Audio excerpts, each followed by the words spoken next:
There's a question looming back in my head every time I start a new game. What happened to couch co-op? There's nothing quite like gathering with your close circle of friends in one room and spending the entire night together in front of TV screen, playing your favorite games. Couch co-op is a genre that dominated the 90s. Almost every major game had some sort of multiplayer aspect. Of course, these features weren't always great, sometimes they felt like the last minute addition. But then there was games that were built around this concept of battling each other. Nowadays it's rare to find games with this feature, and those that do usually come from indie developers. So what happened? Why aren't games using the couch as a battle arena less and less? Today we will try to answer this question. There was a time when multiplayer was almost mandatory feature. There are fewer games without it than those that had it. If you are a big company making a game and wanted to market it effectively, your game better have multiplayer, or else sales might suffer. Split screen, split in 2 or even split in 4 was a common, and even the original Sony PlayStation had a feature that allowed two consoles to be connected and enabling players to compete against each other. While such games were few, the possibility was still there. And when someone said, "I'll get the boomerang," it meant something entirely different than you expect. The best nights were when we played Quake 2 on PlayStation 1 with the screen split in 4. The TV that my parents let me use weren't the biggest, so you can imagine how tiny was the playing area. It was about the size of an adult hand, though I might add we didn't care at all. It was incredible fun. Blasting your friends and teasing each other with a playful banter was all the part of the experience. Many arcade games found their way onto consoles, and Tekken was built around the idea of fighting your friends. I remember when my friend and I, whom I know since I was 7, loved Tekken 3. Often when we had some time, we usually play a match or two of Tekken. It was a game that we used as a time waster. That's why we were pretty evenly matched. Everything changed when his brother, 10 years our senior, and Tekken enthusiast who often played in small tournaments, joined in. That's when we realized what it meant to face a high-level Tekken player. He occasionally watched us play and join in for a match or two, and then wipe a floor with us, without putting in any effort. We never stopped playing Tekken series though, and it was a very satisfying moment when, after about 10 years, we challenged the same brother to a Tekken 5 on PS2. Of course, he hasn't played in ages, busy with adult life, while we were just getting started.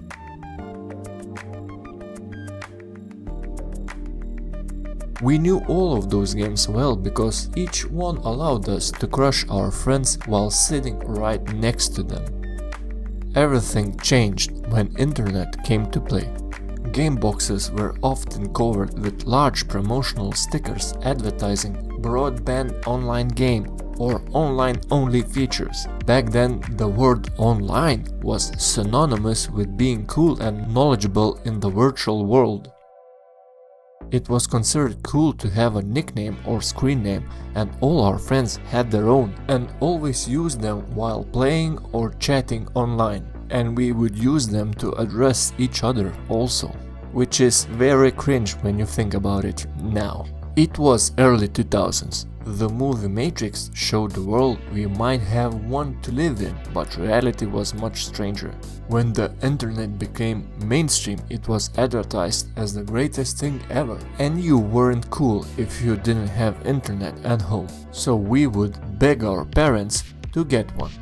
And to be fair, it was a pretty big deal. I admit the feeling when my friend and I first connected through the internet and started playing our first online cooperative game of Diablo 2 was incredibly thrilling.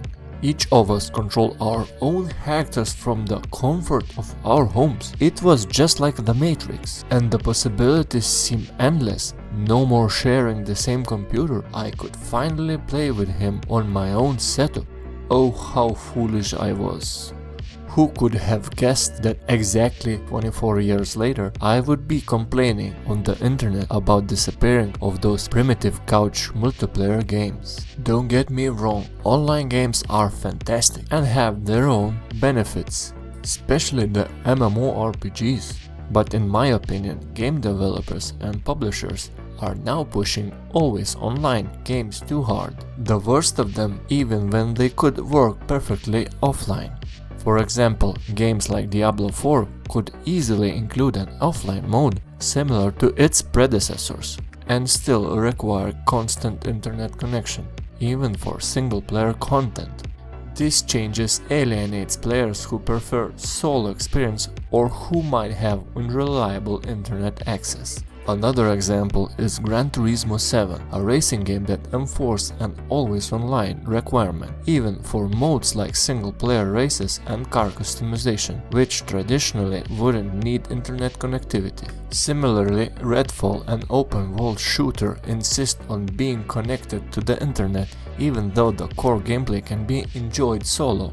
But this game has a bigger issue than always online, so there's no point in talking about it more. This trend is frustrating because it limits accessibility and creates unnecessary dependence on stable internet connectivity, which could be entirely avoided, which also erodes the experience of players who might have enjoyed those games offline, as they are now forced to adhere to a system that adds little value to their preferred way of playing. In the olden days, the only way companies knew how to make a lot of money was to make a good game. Today, that wouldn't be the case. So why did the couch co-op games decline? Angle is live outside Best Buy in Burlington tonight with some die-hard gamers. Good evening, Shirley. Good evening, Nick. Well, the lights are out and the doors are closed at this location, but just check out this lineup of customers just waiting for the crack of dawn. That's when 21 PS3 consoles will hit store shelves. First and foremost, the gaming landscape has fundamentally changed. What was considered cutting edge and exciting 20 years ago now feels different, and the demands of players have evolved along with it. As the internet became more accessible and widespread, games were almost forced to adapt, with online play becoming nearly mandatory for titles to attract large and more diverse audience. This shift driven not just by technology advances, but also by desire to connect players across the globe, allowing them to shape experience regardless of physical distance. Of course, not every game needs to be online, but the reality is that new generation of gamers, those who grew up with PS4, PS5 and similar consoles, often can't even imagine the word multiplayer meaning anything else other than playing with thousands of people simultaneously across the world. For them, multiplayer is synonymous with vast online worlds, leaderboards and competitive matches with strangers in different time zones. The idea of sitting down with friends on the same couch and sharing split-screen experience feels almost like ancient in comparison. This shift wasn't purely about player preferences, it was also about economics. Online games became significantly more profitable, often incorporating microtransactions, downloadable content, and subscription models that generated continuous revenue streams for developers and publishers. The financial incentive to prioritize games that could keep players engaged and spending money over extended periods became too strong to ignore. In contrast, couch co-op games, which typically involve one-time purchase with no ongoing revenues, began to seem less appealing from a business perspective. Developers were increasingly encouraged to focus on games that could keep players hooked and playing, rather than those that provide self-contained and one-time experience. The perception of games changed as well. If a title only offered local co-op models, it was often seen like lacking ambition or budget.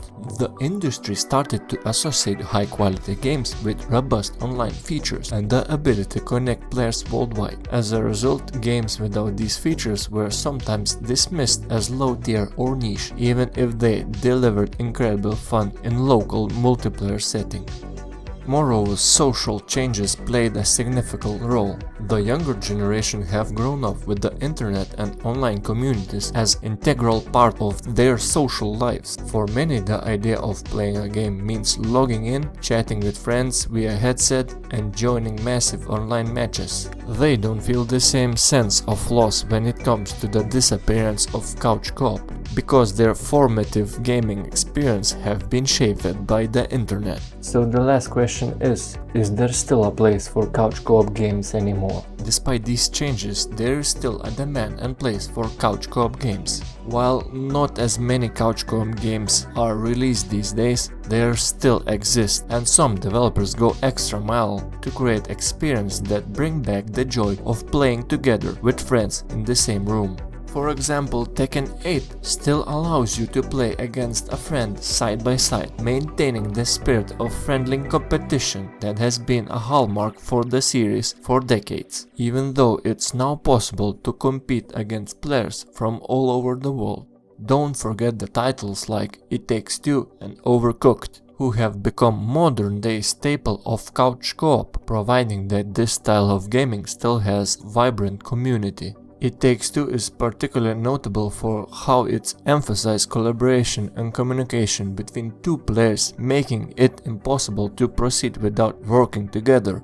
These design choices highlight the unique strengths of couch co-op. When you're sitting right next to your partner, you can coordinate in real time, leading to the rich and more engaging experience. Similarly, Overcooked thrives on chaotic fun that comes from managing a hectic kitchen together, with players constantly shouting instructions and laughing at the inevitable disasters. These games aren't just nostalgic callbacks, they're innovation in their own right, proving that couch co-op game genre can evolve while staying true to its roots. What's more, they show that gaming doesn't have to be isolated experience. In the age where online interactions are often dominant, these games remind us of the irreplaceable value of being physically present with others, sharing the same space, the same screen, and the same moment. Even though the gaming industry has shifted towards online experience, the enduring appeal of couch co-op games show that there is still a strong appeal for this type of gaming. It's heartening to see that despite the advance of technology, the simple pleasure of sharing a game with friends in the same room hasn't been entirely lost.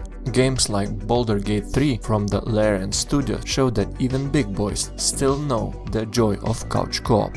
As long as consoles and games focused on them exist, this genre will continue to thrive. Our beloved couch isn't giving up its place just yet. As long as there are games who value this experience, the couch will always be ready, waiting to host the next gaming night. But maybe you're more interested in finding out where did the cheat codes go? Then check out this video here.